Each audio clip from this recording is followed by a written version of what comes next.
이 말이 누구의 말인가요? 하나님의 말인가요? 사단의 말이죠. 너희가 결코 죽지 아니하리라. 사단이 스스로 하나님을 떠나버렸죠.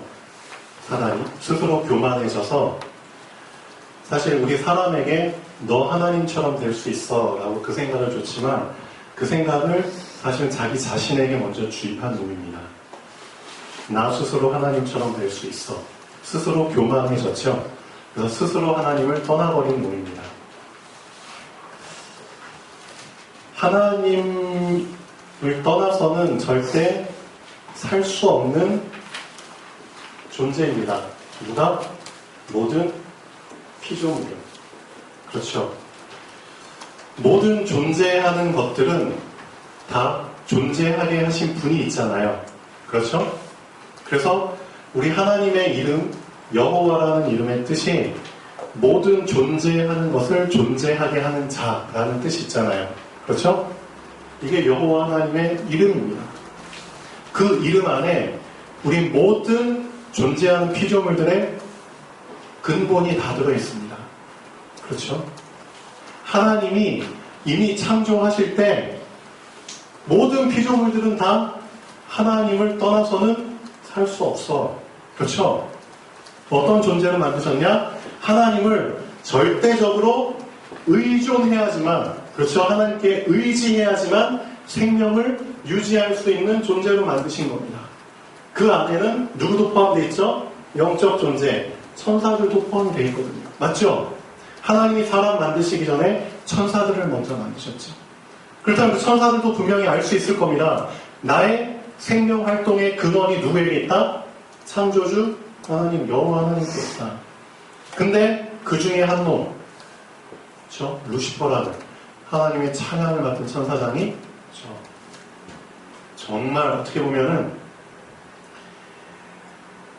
그런 생각을 할 수 있다는 것 자체가 참 놀랍죠.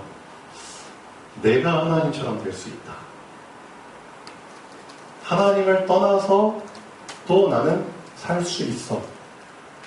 그런 생각을 스스로 하게 됐다는 게 참 어떻게 보면 놀랍죠. 근데 그 생각을 붙잡아 버린 거죠. 그때부터 미안하지만 사람 영적 존재잖아요. 그렇지만 어떤 영? 생명과 떨어져 버린 하나님의 영만이 생명이잖아요. 그렇죠? 하나님의 영이 떠나버리면 그 영은 미안하지만 죽은 영입니다. 사망의 영이죠. 그래서 사단은 무슨 영이죠? 죽은 영입니다. 사망의 영입니다. 사망의 시작이 누구한테부터? 사단으로부터. 사단의 영은 사망의 영입니다. 사망의 권세를 잡은 자가 누구라고요? 사단입니다. 히브리서에 분명히 나오잖아요. 모든 사람이 다 하나님 떠난 상태에서 하나님을 절대 의지해야지만 살 수 있는 존재가 하나님을 떠난 상태에서 어떤 상태로? 어떤 영의 상태로? 죽은 영의 상태로. 그렇죠? 그렇다면 누구에게 지배를 받죠? 사망의 영의 지배를 받는 상태로. 그러니까 사람은 지금 생물학적으로는 살아있지만 생물학적으로 죽는 것을 가장 두려워하죠. 왜? 사망. 그렇죠? 사망을 가장 두려워하잖아요. 사람들. 그래서 죽지 않기 위해서면 별짓을 다 하죠. 죽지 않기 위해서. 사망. 근데 그리스도께서 오셔서 뭘 하셨다고요? 이 사망의 권세를 잡고 있는 사단은 어떻게 하셨다? 없애셨다는 겁니다. 꺾어주셨다는 겁니다. 그걸 알고 계셔야 됩니다. 무슨 뜻이죠? 하나님을 절대 의존해야지만 살 수 있는 그 존재가 그리스도로 말미암아 하나님을 절대 의존할 수 있는 길이 열린 겁니다. 엄청난 일입니다. 맞죠? 하나님을 절대 의존할 수밖에 없는 존재가 바로 그 사람입니다. 모든 피조물도 마찬가지죠. 자, 감사라는 뜻 안에 이런 의미가 들어있다고 하더라고요. 감사. 여기 계신 분들 중에 감사를 잘 하시는 분들이 계시죠. 근데 감사에 인색하신 분도 아마 계실 겁니다. 근데 감사의 원뜻, 이 어떤 의미가 들어있냐면 저도 얼마 전에 알았거든요. 하나님의 매력이라는 뜻이 들어있다고 하더라고요. 감사라는 의미 안에 하나님의 매력. 하나님은 감사하는 자를 어떻게 보신다? 매력 있게 보신다. 그렇죠? 우리도 딱 지나가다가 매력적인 사람 보면은 막 계속 눈이 끌고 쏠리잖아요. 뿅 가잖아요. 하나님은 누구한테 뿅 가느냐? 감사. 그렇죠? 이게 하나님의 매력이래요. 하나님을 끌 수 있는 방법입니다. 하나님의 시선을 끌 수 있는 방법이 거창한 데 있는 게 아니었고요. 감사. 그러면은 성경에 감사 잘한 사람들이 나오잖아요. 대표적으로 저는 이 사람이 너무 매력적으로 보이더라고요. 다니엘. 어떤 상황 속에서 감사했죠? 조서에 여인이 찍힌 것을 알고도 자기 집에 와서는 예루살렘을 향하여 창문을 열어놓고 전에 행하던 대로 하루 3번씩 하나님께 감사 기도 드렸다. 조서에 여인이 찍힌 것을 알고도 무슨 말이죠? 생물학적으로 죽을 것을 알고도.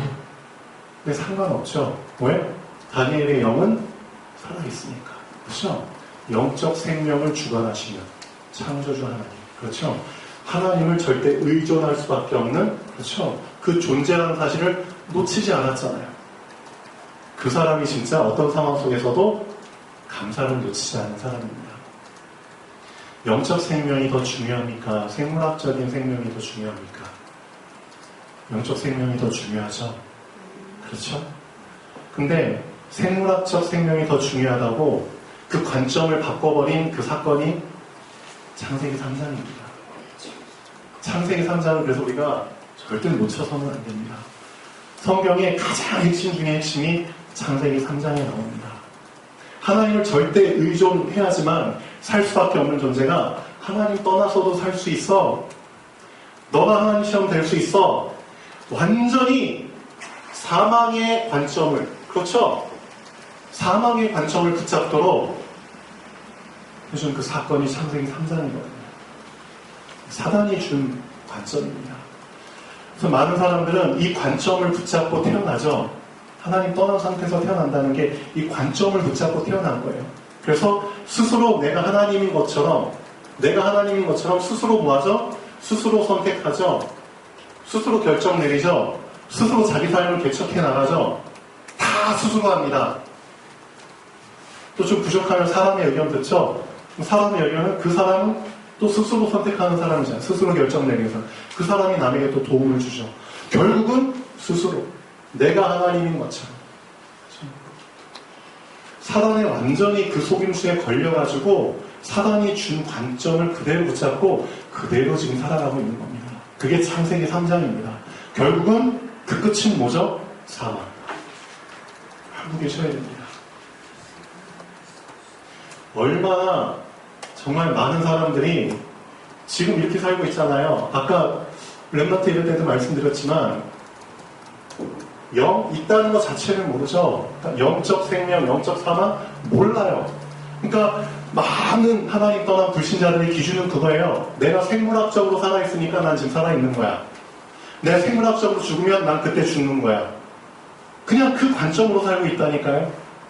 근데 많은 하나님의 자녀들도 이 영적 생명, 영적 사망의 개념을 모르니까, 창세기 3장의 심각성을 모르니까, 그렇죠? 내가 하나님을 의지하지만 살 수 있는 절대 의존적 존재라는 걸 모르니까 그냥 교회 다니는 사람들도 전혀 뭐에 관심이 없죠? 복음에 관심이 없어요. 나의 영을 살리는 복음에 관심이 없으니까 내 옆에 있는 사람, 내 직장에 있는 사람들이, 그렇죠?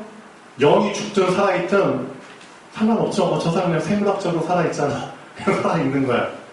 뭐에 관심 없죠? 전도에 관심이 없는 겁니다. 그렇죠? 많은 하나님 자녀들이 관점 자체가 좀 안 바뀌어 있거든요.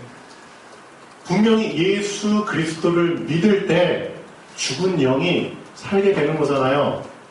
구원이라는 의미 알고 계셔야 됩니다. 구원. 성삼위 하나님의 합작품이잖아요. 구원사역. 무엇을 구원이라고 하나요? 세 가지가 동시에 이 구원을 통해서 이루어지는 겁니다. 아, 내가 누가 필요하다? 절대, 그렇죠. 내가 의존할 수 있는 분이 필요하다. 그게 구원의 시작입니다. 아까 윤미원 집사님 기도 중에, 그렇죠? 그리스도를 주인으로 모시게 하시옵소서. 그 기도 잠깐 하셨잖아요.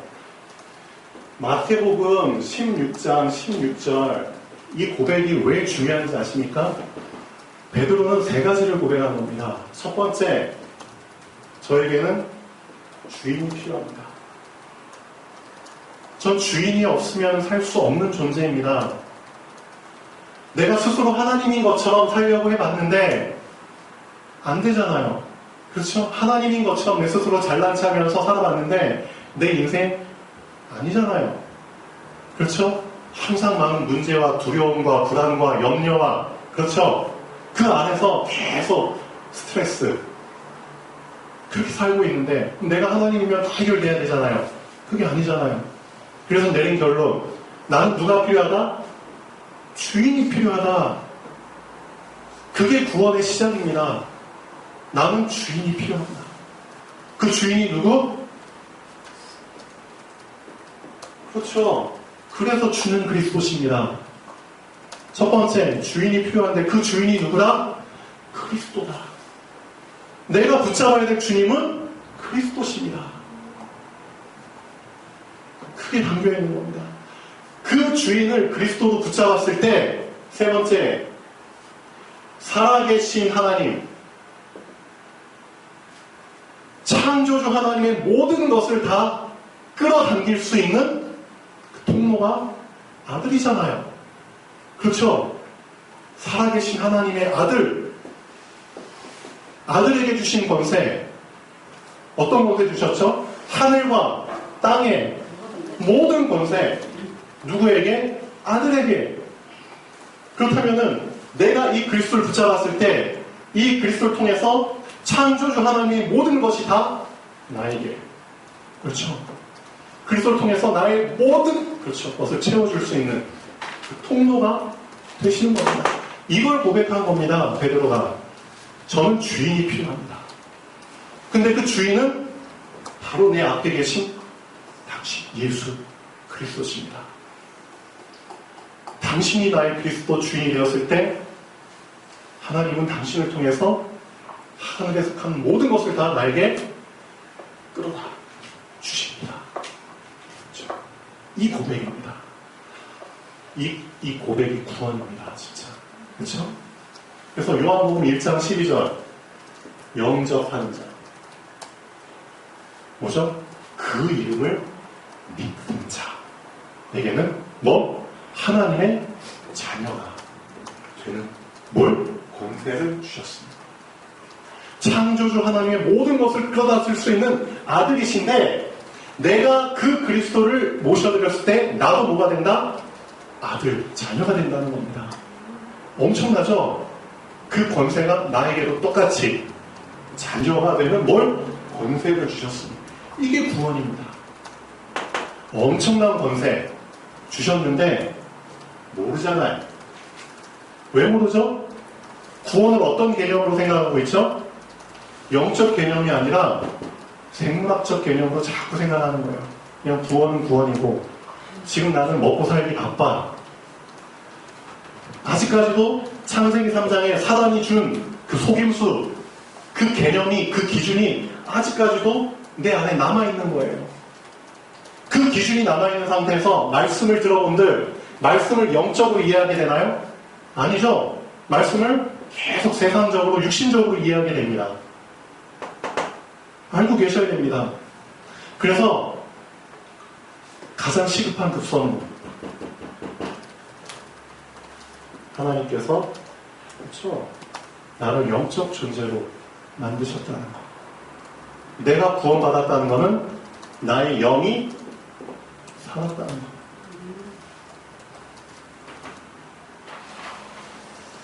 자, 내가 이제 인생을 이렇게 살지 말고 나를 창조하신, 나를 예정하신, 그렇죠? 나를 계획하신 그분을 만나야겠구나. 그렇죠? 벌써부터 구원이 시작됩니다. 누굴 만나야겠구나? 창조주 하나님, 즉 성부 하나님을 만나야겠구나. 딱 그 생각이 들죠? 그때 두 번째 붙잡게 됩니다. 하나님을, 성부 하나님을 만날 수 있도록 하나님께서 이미 나에게 길을 열어주셨구나. 그렇죠? 하나님 만나기 길이 필요하잖아요. 그 길이 바로 성자 하나님이시다. 그렇죠? 예수 그리스도. 여러분 헷갈리시면 안 됩니다. 우리가 하나님을 만나서 우리가 하나님께 가는 게 아닙니다. 어떻게 우리가 하나님께 갑니까? 구원은 하나님의 성령이 나에게 오시는 겁니다. 내가 가는 게 아닙니다. 절대 못 갑니다. 그래서 성령께서 들어오시는 겁니다. 성령 내주, 성령 하나님. 그래서 구원이라는 이 의미는 성부, 성자, 성령 하나님의 연합 사역입니다. 그렇죠? 나를 계획하시고 예정하신 하나님 만날 수 있도록 나의 생각을 열어주시잖아요. 그렇죠? 내 인생이 이렇게 살면 안 되겠다. 나의 주인을 만나야겠다. 그렇죠? 주인을 만날 수 있도록 길을 열어주셨구나. 내가 그 길 위에 딱 올라탔을 때 그 길을 통해서 내가 하나님께 가는 게 아닙니다. 그 길을 통해서 성령 하나님이 나에게 오시는 겁니다. 그렇죠? 길이 열렸을 때 성령 하나님이 내 안에 들어오시죠. 구원. 그렇죠? 그래서 어떻게 보면은 내가 하는 건 하나도 없습니다. 알고 계셔야 됩니다. 신앙생활이라는 거는 내가 주도적으로 하는 게 아닙니다. 구원부터 다 하나님이 하시는 거잖아요. 그렇죠? 하나님께서 다 열어주셨고 하나님께서 들어오셨고 그 하나님께서 인도하시는 겁니다. 끌고 가시는 겁니다. 그게 신앙생활입니다. 알고 계셔야 됩니다. 다 하나님께서 주도하셔서 하시는 겁니다. 그게 신앙생활입니다. 근데 자꾸만 관점이 안 바뀌니까 내가 하나님인 것처럼 그 생각이 아직도 남아있으니까 내가 뭔가 주도해서 해야 된다는 그 생각이 자꾸 섞여 있잖아요. 그 쓴뿌리가 아직도 뿌리가 남아있잖아요. 그렇기 때문에 하루아침에 나의 그 육신화된, 세상화된 체질이 바뀌는 게 아니잖아요. 그래서 지금 우리에게 가장 필요한 게 뭐죠? 쓴뿌리를, 그렇죠? 뽑아내기 위해서 어떤 뿌리를 자꾸 내려야 된다? 복음의 뿌리, 말씀의 뿌리. 그렇죠? 그래서 자꾸 말씀을 각인시키라는 겁니다. 각인이라는 게 뭔지 아세요? 계속, 그렇죠? 반복해서 새기는 겁니다. 반복해서. 무한 반복. 그렇죠? 계속 반복. 그러다 보면 나도 모르게 뿌리 내리죠? 그렇죠? 뿌리 내렸을 때 그게 나의 체질로 나오는 겁니다. 그렇죠? 습관으로 나오는 겁니다. 이게 되어져야지만 이 쓴뿌리가, 사단이 준 이 쓴뿌리, 너도 하나님처럼 될 수 있어. 너 하나님 없이도 살 수 있어. 너 하나님 의지 안 해도 돼. 너 안 죽어. 그 생물학적 생명, 죽음, 거기서 빠져나올 수 있는 겁니다. 그렇죠? 알고 계셔야 됩니다.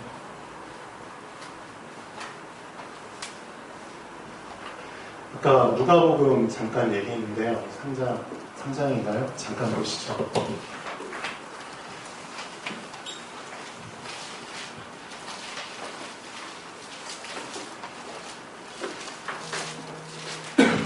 지금 이 세상이 지금 누가복음 3장의 세상하고 똑같습니다. 3장 1절부터 보시면은 아까 말했죠.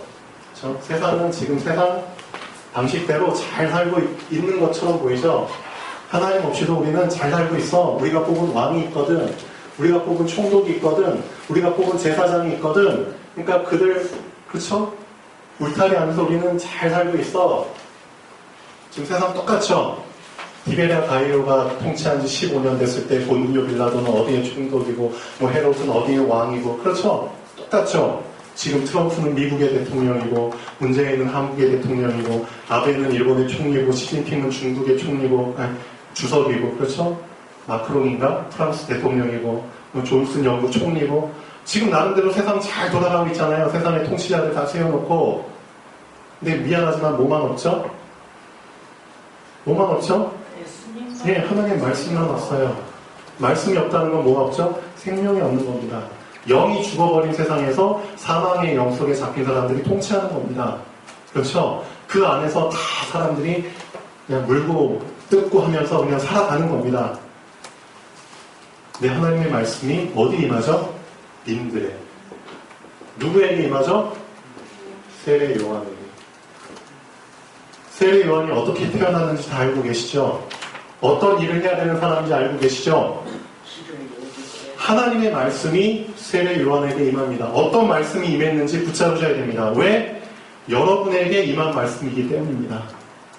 하나님께서 지금 이 시대에 말씀 놓쳐버리고 다 사망에 잡혀가지고 생물학적인 생명만 생명으로 알고 있는 그 사람들 속에서 여러분을 뽑아서, 그렇죠? 이 빈들과 같은 이 교회에 모이게 하시고 말씀 주시잖아요. 그럼 어떤 말씀 주실까요? 세례 요한에게 주신 말씀이 우리에게 주신 말씀, 나에게 주신 말씀입니다. 정말 나에게 주신 말씀으로 붙잡고 정말 인도 받으셔야 됩니다. 보시죠. 4절. 선지자 이사야의 책에 쓴 바 광야에서 외치는 자의 소리가 있어 이르되, 첫 번째, 너희는 주의 길을 준비하라. 그렇죠? 그의 오실 길을 곧게 하라. 모든 골짜기가 메워지고 모든 산과 작은 산이 낮아지고 굵은 것이 곧아지고 험한 길이 평탄하여질 것이요 모든 육체가 하나님의 구원하심을 보리라 함과 같습니다. 이 말씀을 주셨습니다. 우리가 붙잡을 길입니다. 그렇죠? 길. 너희는 그의 길을 예비하라. 무슨 길? 붙잡았잖아요. 내가 곧 길이요 진리요 생명. 그리스도의 길입니다. 우리가 가야 될 길이고, 그렇죠? 그렇죠? 우리가 준비해야 될 길입니다. 이 길을 만약 놓치고 계속해서 사단에게 속아가지고 생물학적인 길을, 나를 위한 길을 분명히 만들게 되면 어떤 길을 만들게 되죠? 그렇죠. 네 가지로 표현하고 있잖아요. 길인데 골짜기가 있네. 길인데 골짜기가 있어. 한없이 내려가. 그냥 땀을 뚫고 막 내려가. 길인데 막 뚫고 내려가. 내가 나의 길을 만들면 이런 상황이 옵니다. 좌절, 낙심, 그렇죠? 한없는 자괴감, 열등감, 난 할 수 없어. 그게 길이 되어버려요. 또 어떨 때는 높은 산을 만들어버리죠. 뭔가 이게 잘 되니까 교만이 하늘을 찌르고 자만, 허영심, 막 드러내고 싶은 욕심. 그렇죠? 이게 나의 길입니다. 또 굽은 길, 선택의 기로했을 때 일로 가야 되나 저로 가야 되나, 요리조리 이리저리, 그렇죠? 왼쪽으로 갔다 오른쪽으로 갔다. 그러니까 길이 계속 굽을 수밖에 없어요. 굽은 길. 또 어떤 길이죠? 내가 만든 문제, 사람들이 갖다 놓은 문제, 많은 장애물들, 그렇죠? 길이 험한 길. 이게 내가 만든 길입니다. 근데 성경은 얘기하고 있잖아요. 누구의 길을 얘기하라? 그의 길을 얘기하라. 그리스도. 내가 이 그리스도 위에 딱 올라타게 되잖아요. 그럼 더 이상 골짜기 없습니다. 어떻게 되죠? 메워집니다. 높은 산 없습니다. 낮아지게 됩니다. 놀랍죠? 내가 그 그리스도의 길 위에 올라탔을 때 이렇게 된다니까요. 굽은 길 어떻게 되죠?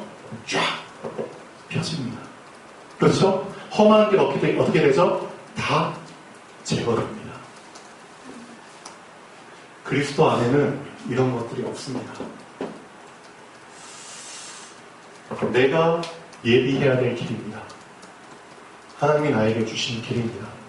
그래서 정말 그리스도 붙잡으면은 지금부터 여러분 정말 그리스도 안에 들어오시고 그리스도 붙잡으면은 지금까지 이런 길을 갔던 사람들 다 해방됩니다. 하나님의 말씀이 증거하잖아요. 분명히 하나님께서 결론을 말씀하고 계십니다. 이사야를 통해서. 보시죠. 다시 한번 보시죠. 이사야를 통해서 분명히 말씀하셨잖아요. 모든 골짜기가 어떻게 된다? 메워진다. 모든 산과 작은 산이 낮아진다. 구른 것이 곧아지고 험한 길이 평탄하여질 것이야. 그리고 이 길을 통해서 모든 육체가 하나님의 구원하심을 볼 거야. 그렇죠. 우리가 가는 길이 이 길입니다. 이젠 더 이상 우리의 육신, 생물학적인 생명, 생물학적인 사망 그 수준에 매이지 마시고, 그렇죠? 하나님이 주신 영원한 생명, 그렇죠? 그걸 딱 선택하시고 그 길 위에 올라오시면 됩니다. 그 삶을 사셔야죠. 맞죠? 그러기 위해서 어떻게 하셔야 되죠? 하나님께서는 거창한 거를 바라시는 게 아닙니다. 작은 시작이죠. 작은 싸움. 항상 말씀드리는 겁니다. 작은 싸움입니다. 작은 싸움. 이 작은 싸움이 어떤 싸움인 줄 아세요? 지금 코로나 때문에 많이 힘들어하죠? 코로나 이기기 위해서 지금 전 세계에서 백신 개발하고 있죠? 백신이 뭔지 아세요? 백신. 이 어떤 원리로 만든 건 줄 아세요? 병원균, 항원이라고 하죠. 항원. 세균. 근데 항원 중에서 죽은 놈들, 죽은 항원 또는 다 죽어가기 직전, 그렇죠? 약해 빠진 그 항원을 우리 몸 안에 주입하는 겁니다. 이 죽은 약해 빠진 이 세균이 백신이에요. 얘네들을 우리 몸 안에 집어넣거든요. 그럼 우리 몸 안에 있는 그 방어세포, 면역세포들이 싸워서 이기죠. 당연히 죽은 놈인데, 죽기 직전인데 싸워서 이기잖아요. 이겨가지고 다음에 정말 건강한 놈들, 건강한, 그렇죠? 항원들이 들어왔을 때도 이길 수 있도록 수많은 방어세포들을 만들어냅니다. 기억해 놓습니다. 똑같은 항원이 딱 들어왔을 때 이겨낼 수 있도록 방어체계를 딱 기억해 놓고 만들어 놓습니다. 그게 항체. 그렇죠? 이 원리를 알고 계셔야 됩니다. 백신 주사를 놓는다는 거는 작은 싸움이에요. 작은 싸움. 다 이길 수밖에 없는 싸움이에요. 죽은 놈하고 이겨서 지는 놈이 어디 있어? 죽은 놈이랑 싸워가지고 지면 그게 진짜 바보 병신이죠. 그래서 백신 주사를 다 맞아요. 예방주사라고 하잖아요. 죽은 놈이랑 싸우면 다 이기니까 이런 걸 알고 계셔야 됩니다. 백신 주사를 맞는다는 개념. 그래서 여러분이 하루에 일어났을 때 여러분 자신과 작은 싸움을 하세요. 작은 싸움. 하나님 말씀 붙잡고, 그렇죠? 말씀 붙잡고 말씀 속에 들어가는 작은 싸움 하세요. 근데 참 놀랍게도 그 작은 싸움을 했을 때 내가 하루에 살아가야 될 본 싸움, 큰 싸움을 이기게 됩니다. 놀랍죠? 나는 작은 싸움을 이겼을 뿐인데 그 작은 싸움으로 말미암아 뭐가 생겼어요? 백신 주사 맞아버리니까, 그쵸? 큰 싸움에서 이길 수 있는 면역력이 생겨버린 겁니다. 그럼 결국 작은 싸움 이겼을 뿐인데 큰 싸움을 이긴다. 근데 만약 내가 작은 싸움을 지면은 큰 싸움 못 이깁니다. 절대 못 이깁니다. 그렇게 따지면은 사실 작은 싸움이 작은 싸움이 아닙니다. 작은 싸움이 큰 싸움이죠. 큰 싸움이 작은 싸움입니다. 알고 계셔야 됩니다. 하나님은 우리에게 작은 싸움을, 그렇죠? 싸울 수 있는 기회를 계속 주시고 있는데 그걸 못 치고 있으니까 하루에 본 싸움을 자꾸만 치고 있죠.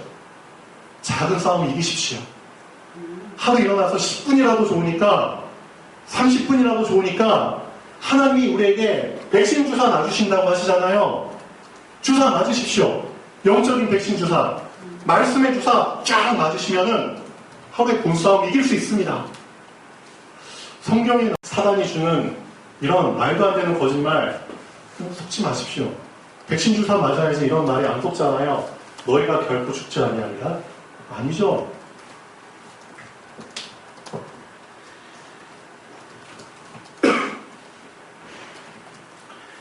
자, 그래서 세례 요한이 이 말씀을 붙잡고 세례를 주잖아요. 근데 많은 사람들이 세례를 받으러 옵니다. 세례를 받으러 오는데 세례 요한이 뭐라고 혼내죠? 너희한테는 지금 물 세례가 필요한 게 아니야. 제대로 회개해. 그리고 회개에 합당한 열매를 맺어. 그럼 우리가 어떻게 해야 됩니까? 너희들 중에 옷 2벌 있는 사람 한 벌 나눠줘. 너희들 중에 좀 돈 있는 사람 좀 나눠줘. 너희들 중에 세리 있지, 세리. 돈 걷는 사람 돈 좀 적게 걷어. 너희 군인들 있잖아. 군인들 좀 너무 쪼지 마. 예를 들면 지금 이 사람들이 어떤 상태에 빠져있죠? 사랑을 놓쳤잖아요.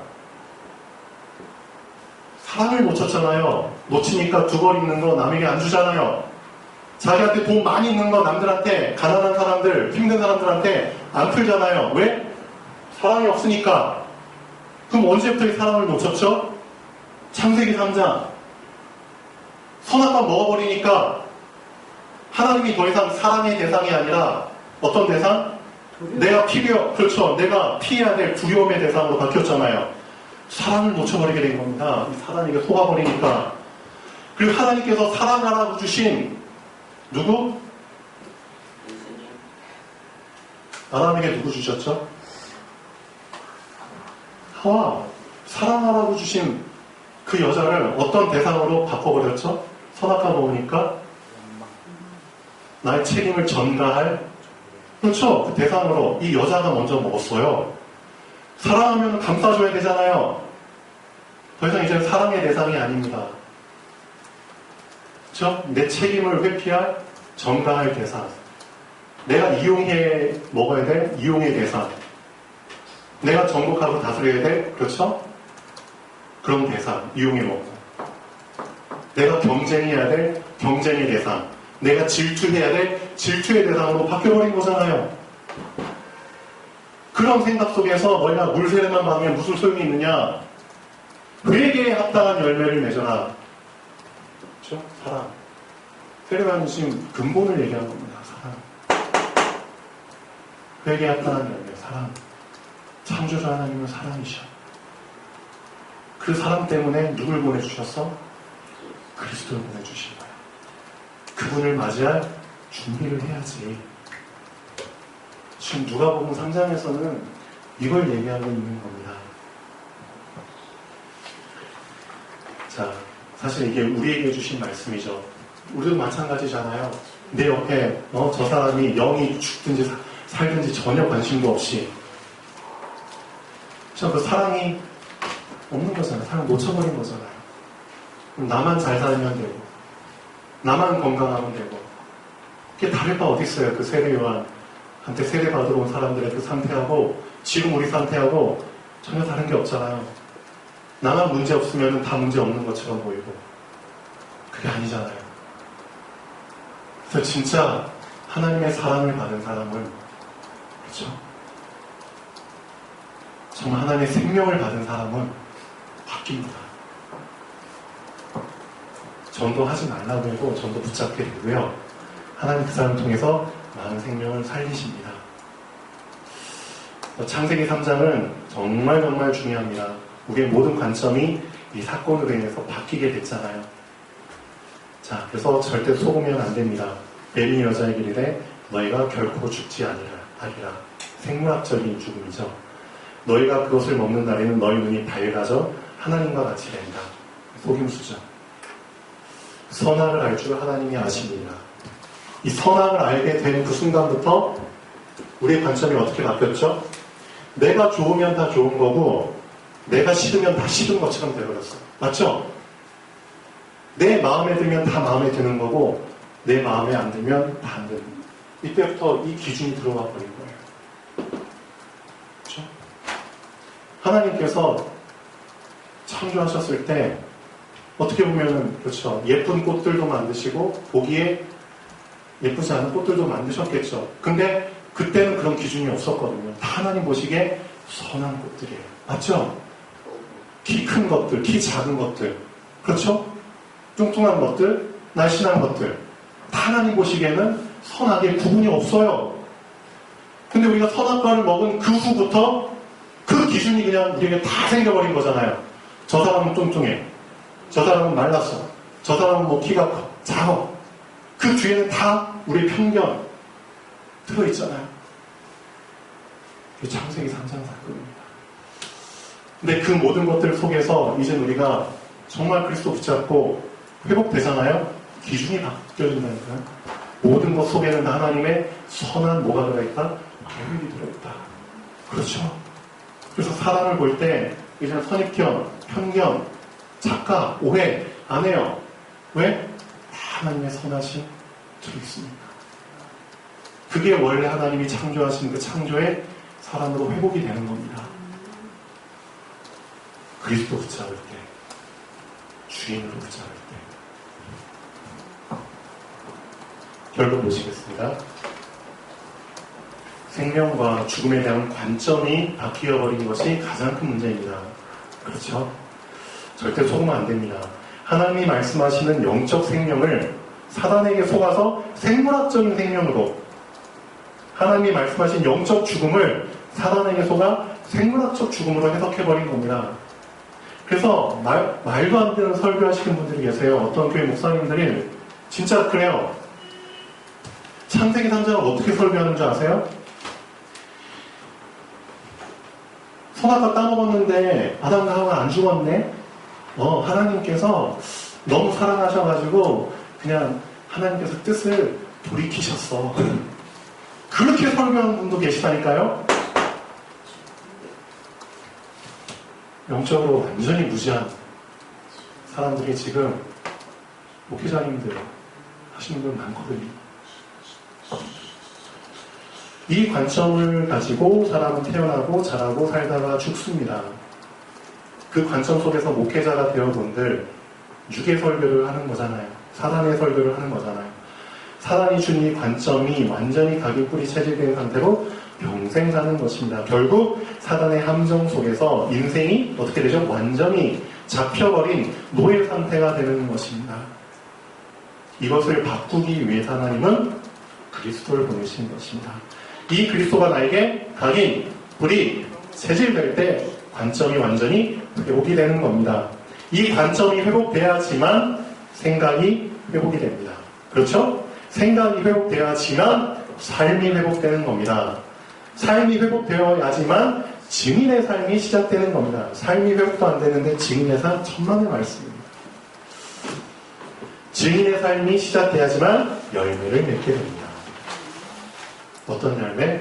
절대 무너지지 않는 살리는 열매입니다. 이 순서를 꼭 기억하십시오.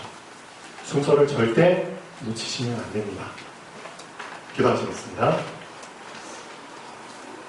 창조주 하나님,